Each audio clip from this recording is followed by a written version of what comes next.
Hey, heathens.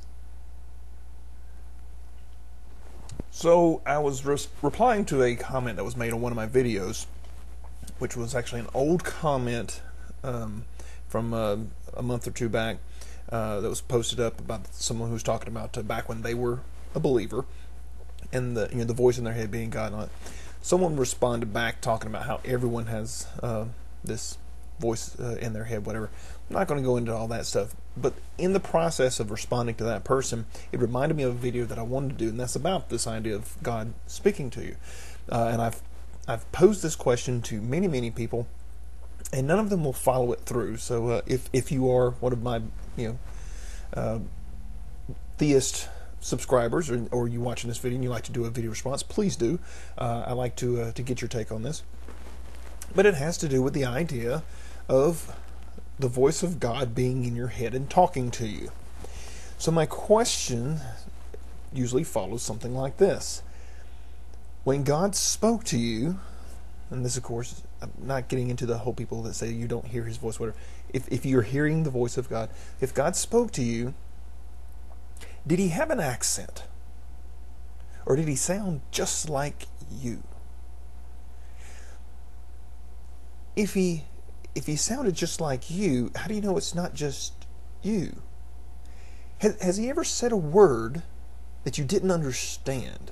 You know, because like if I talk to you, I might use some word that you've never heard before, or you're not familiar with, and you'll wonder what that is, and you have to figure out what it means. Has God ever said a word that you weren't sure about? You know, did he ever say something that you had something you never would have heard before? Anything at all unique from your own mind? Anything at all?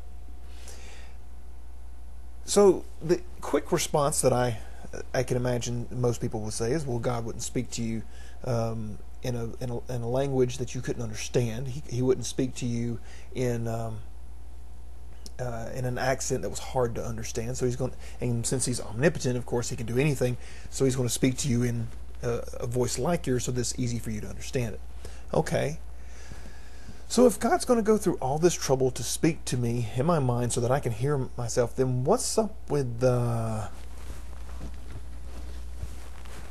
this thing? Because it gets more misunderstood, according to everyone you talk to, than anything ever that has been written. People take different passages different ways. Things mean one thing to this group of people, means something completely different to someone else. Some parts of it are literal to some people. Other people say that it's metaphorical. It's all over the place as far as the determination. And then the quick response would be, oh, that's because of the translation. If you understood the original Hebrew, right, well, that whole idea fails too. But instead of going into all that, I instead say, well, then why don't we all speak the same language? Because if we all spoke the same language, if we all spoke Hebrew, it wouldn't matter. We could all interpret the Bible the exact same way because we'd all know the language. The quick response to that would then be, well, because of the Tower of Babel. Okay, then why did he do that?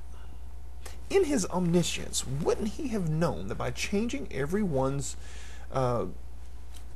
language so that they couldn't communicate, so that you would have these translation errors and all this other problem, and then lead to poor translations of his holy book that he wanted everyone to know about, so that people could misinterpret it and get it wrong, and I could read it and go, this is full of crap. You know, all of those problems that it causes because it's in so many different languages. Why did he do that? Feel free to check out my Genesis series where I talk about the Tower of Babel. And go into that in more depth. But before you go, well, because of the story, and here's no. He could have done a million different things instead. He separated the people. He scattered them across the earth. Didn't that fix the problem? Did he have to change their language too? Couldn't he have just turned a few of them into pillars of salt and everybody goes, whoa, let's cut this out?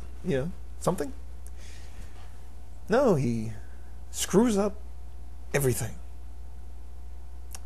Not a very good plan, if you ask me, but don't take my word for it. Think for yourself.